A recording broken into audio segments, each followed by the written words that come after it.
Hello, kamusta ka at welcome back sa channel ko. Alam mo ba kung ano ang isa sa pinakamalaking kasinungalingan na paulit-ulit nating sinasabi sa sarili natin kapag may taong hindi tayo pinipili? Ito yung linyang takot lang siya sa commitment. Ilang beses mo na bang narinigin yan? Baka nga ikaw mismo ang nagsabi niyan para gumaan ang pakiramdam mo. Kasi mas madaling isipin na takot lang siyang magmahal kaysa tanggapin ang masakit na posibilidad na baka hindi ikaw ang gusto niyang samahan habang buhay. Masakit, oo, pero minsan, ang katotohanan ang tanging bagay na makakapagpalaya sa atin. May kilala akong babae, tawagin na lang nating si Ann. 3 taon silang halos magkausap ng isang lalaki. Araw-araw may good morning, araw-araw may good night. Kapag may problema siya, nandoon ang lalaki. Kapag may birthday, may regalo. Kapag may Valentine's, may flowers. Lahat ng kilos parang boyfriend na. Ang kulang na lang ay ang salitang, tayo na. Sa tuwing tinatanong ni Ann kung ano ba talaga sila, iisa lang ang sagot. Hindi pa ako ready sa commitment. At dahil mahal niya, naniwala siya. 6 na buwan ang lumipas, biglang may post sa Facebook. Engaged na ang lalaki. Sa ibang babae. Doon niya napagtanto, hindi commitment ang problema. Hindi lang talaga siya ang piniling paglaanan ng commitment. Aray, di ba?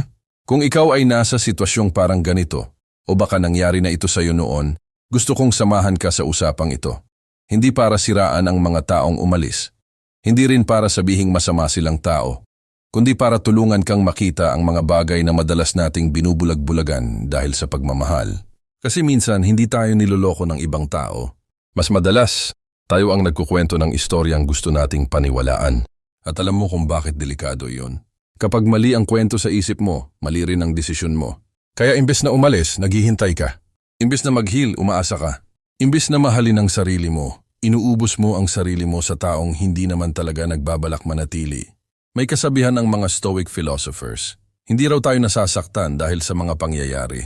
Nasasaktan tayo dahil sa interpretasyon natin sa mga pangyayari. At totoo iyon.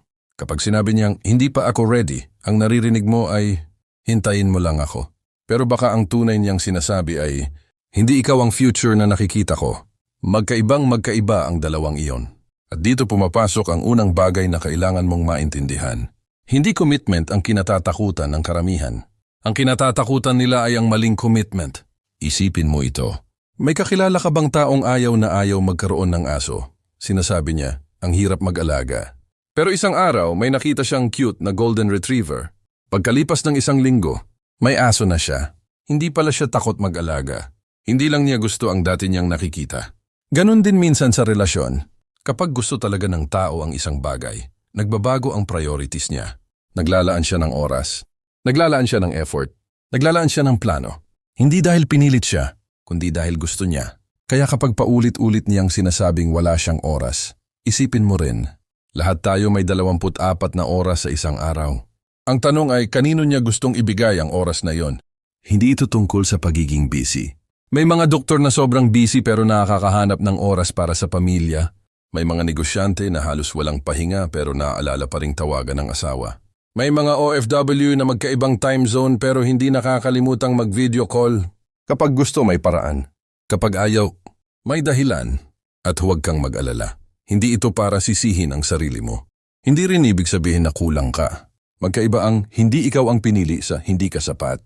Napakalaking kaibahan noon. Hindi lahat ng hindi pumili sa iyo ay nagsasabing wala kang halaga. Minsan hindi lang talaga kayo magkatugma. Parang sapatos. Hindi dahil hindi kasya sa paa ng isa ay pangit na ang sapatos. Baka iba lang talaga ang size. At kapag naintindihan mo yon, mababawasan ang ugali nating personali ng lahat. May isa pa akong napansin. Kapag gustong-gusto natin ang isang tao, nagiging abogado tayo ng lahat ng dahilan niya. Sobrang busy lang kasi. Stress lang siya. Marami lang siyang iniisip. Takot lang siya. Nasaktan kasi siya nun. Lahat ng dahilan tinatanggap natin. Pero tanungin mo ang sarili mo. Hanggang kailan? Hanggang 1 taon? 2 taon? 5 taon? May expiration din ang paghihintay. Hindi habang buhay dapat kang nakapila sa taong hindi ka naman siguradong papapasukin. At alam mo ang nakakatawa?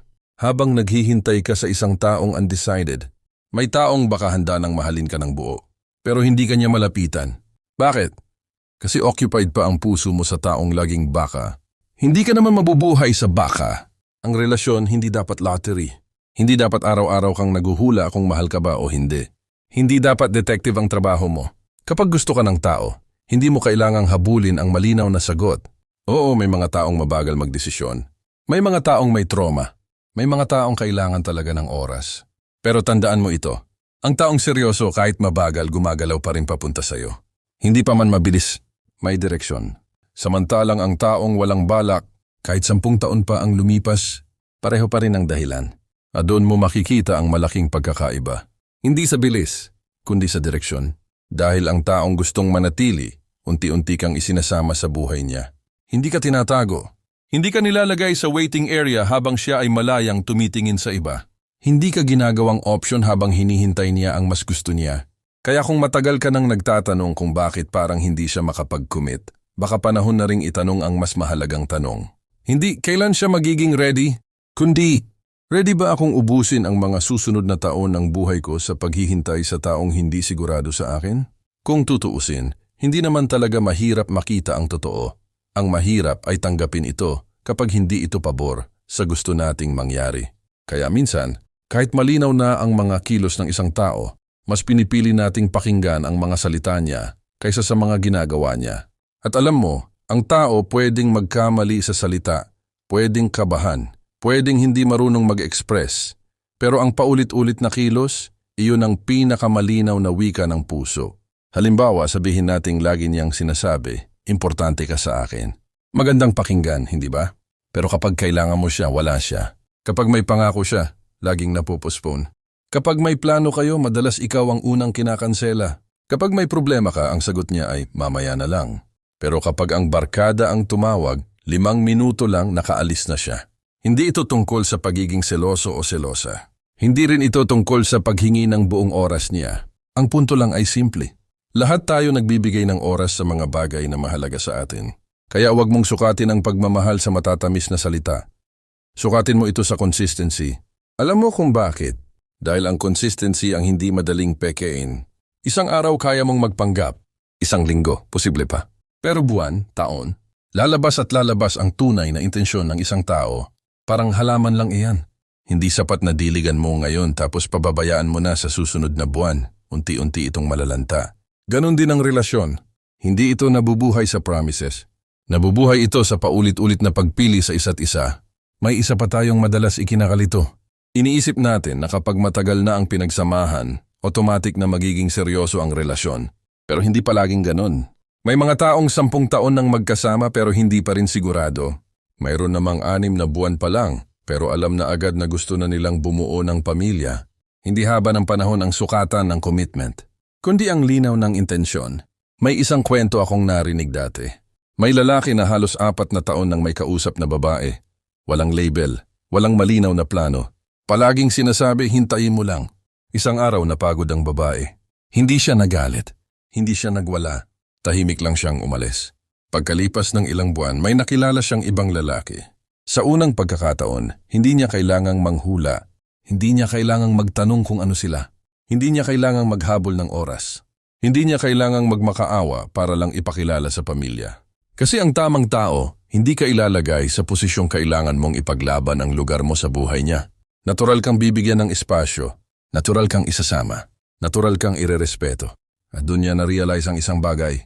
Hindi pala siya demanding. Nasanay lang siyang tumanggap ng bare minimum. Napaisip ako ron. Ilang tao kaya ngayon ang naniniwalang mataas ang standards nila pero ang totoo, humihingi lang sila ng basic respect.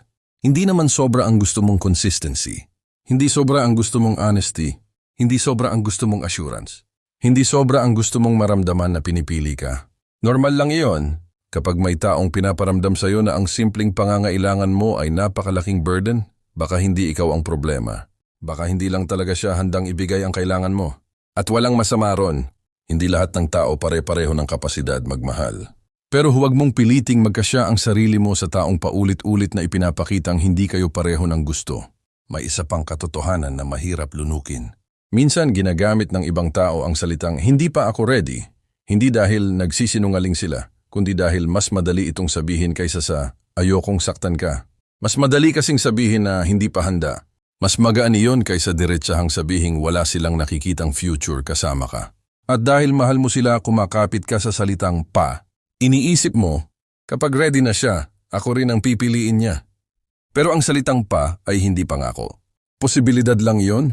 At ang problema, maraming taon ang nasasayang sa pag-asa sa isang posibilidad. May kasabihan na tumatak sa isip ko. Kapag ang pinto ay matagal nang sarado, baka hindi mo trabaho ang kumatok ng paulit-ulit. Baka trabaho mo nang humanap ng pintong kusang magbubukas. Ang ganda, hindi ba? Kasi minsan, ang dahilan kung bakit pagod na pagod ka na ay hindi dahil mahina ka, kundi dahil buong lakas mong sinusubukang buksan ang pintong hindi talaga para sa'yo. Samantalang may ibang pintong bukas na, naghihintay lang na lakaran mo. Kaya huwag mong isipin na failure ang pagbitaw. May mga pagkakataong ang pagbitaw ang pinakamalaking respeto na maibibigay mo sa sarili mo. Respeto sa oras mo. Respeto sa puso mo. Respeto sa mga pangarap mo. At higit sa lahat, respeto sa halaga mo bilang tao. Hindi ka ipinanganak para maging pansamantalang pahinga ng isang taong naghihintay ng iba. Hindi ka nilikha para maging reserba. Hindi ka option na kukunin lang kapag wala nang mas magandang makita. Ang tamang tao, hindi ka pipiliin dahil wala nang iba. Pipiliin ka niya kahit marami pang pagpipilian. Yun ang tunay na commitment. Hindi perpekto, hindi laging madali, pero malinaw. At ang malinaw na pagmamahal, hindi mo kailangang habulin. Hindi mo kailangang hulaan. Hindi mo kailangang ipaglaban araw-araw para lang mapatunayan na mahal ka rin. At dito siguro pumapasok ang isa sa pinakamahalagang tanong na dapat nating itanong sa sarili. Bakit ba tayo nananatili sa taong matagal nang nagpapakitang hindi siya sigurado? Maraming sagot diyan.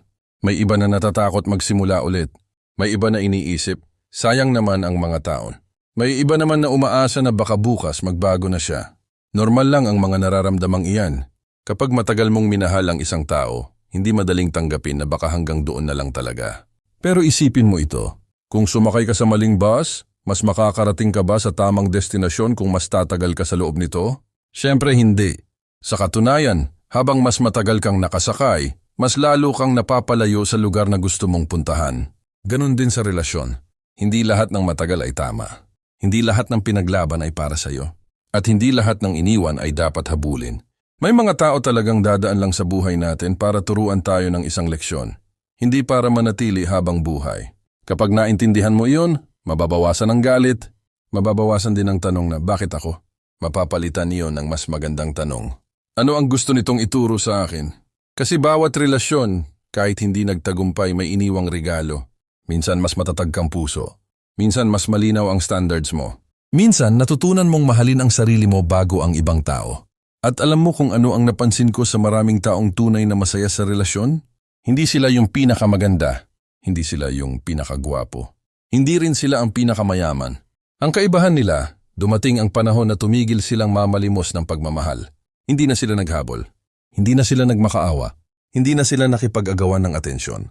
Pinili nilang alagaan ang sarili nila.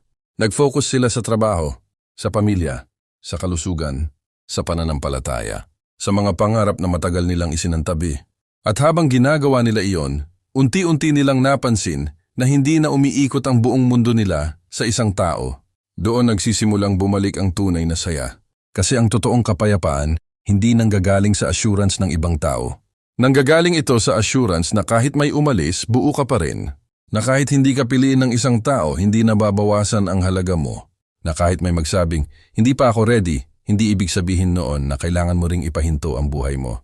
Tuloy-tuloy lang, may isa akong gustong iwan sa isip mo. Isipin mo ang araw. Tuwing lumulubog ang araw, parang katapusan na ng liwanag. Pero alam nating lahat na babalik ito kinabukasan. Hindi ito nagmamakaawa sa gabi. Hindi ito nakikipagtalo sa dilim. Tahimik lang itong umaalis dahil alam nitong darating ulit ang tamang oras para sumikat. Sana ganun din tayo. Kapag may taong hindi tayo pinili, huwag nating habulin hanggang mawala na ang respeto natin sa sarili. Minsan, ang pinakamatapang na desisyon ay ang umalis ng tahimik. Hindi dahil wala ka ng pagmamahal, kundi dahil meron ka ng pagmamahal sa sarili. At tandaan mo ito, hindi mo kailangang kumbinsihin ang tamang tao na mahalin ka. Hindi mo kailangang paulit-ulit na patunayan ang halaga mo. Hindi mo kailangang magbago ng buong pagkatao mo para lang maging sapat. Ang taong tunay na handang mag-commit ay hindi naghahanap ng perpektong tao. Naghahanap siya ng taong gusto niyang piliin araw-araw kahit may mga kahinaan. At kung hindi ikaw ang pinili ng isang tao, huwag mong gawing sukatan yon ng halaga mo. Ang opinyon ng isang tao ay hindi ang katotohanan tungkol sa iyo. Marahil, Hindi lang talaga kayo para sa isa't isa. At ayos lang yon. Mas mabuti nang masaktan dahil sa katotohanan kaysa maging masaya sa isang ilusyon na unti-unti ka namang inuubos. Kaya kung matagal ka nang naghihintay ng malinaw na sagot, baka ito na ang sagot na matagal mo nang kailangan. Hindi commitment ang problema niya. Hindi rin ikaw ang kulang. Minsan, ang simpleng katotohanan ay hindi lang ikaw ang taong nakikita niyang makakasama sa hinaharap. Masakit marinig, pero mas masakit ang manatili sa relasyong wala namang direksyon. Kaya piliin mo ang sarili mo. Piliin mong gumising araw-araw na may respeto sa sarili mong puso. Piliin mong ibigay ang pagmamahal sa taong marunong ding magsukli nito. At higit sa lahat, piliin mong huwag sayangin ang mga taon ng buhay mo sa taong patuloy kang pinaghihintay habang ikaw lang ang may plano para sa inyong dalawa. Kung may natutunan ka sa video na ito, isulat mo sa comments ang salitang, "Pinipili ko ang sarili ko." Gusto kong mabasa ang mga kwento ninyo. Baka ang karanasan mo ang maging lakas ng loob ng ibang taong tahimik ding nasasaktan. Kung nakatulong sa iyo ang usapang ito, huwag kalimutang i-like ang video at mag-subscribe sa channel. Marami pa tayong pag-uusapan tungkol sa pag-ibig, self-worth, at mga aral sa buhay na makakatulong sa atin na maging mas matatag, mas matalino, at mas payapa. Lagi mong tandaan, hindi mo kontrolado kung sino ang pipili sa iyo. Pero kontrolado mo kung sino ang patuloy mong pipiliin araw-araw.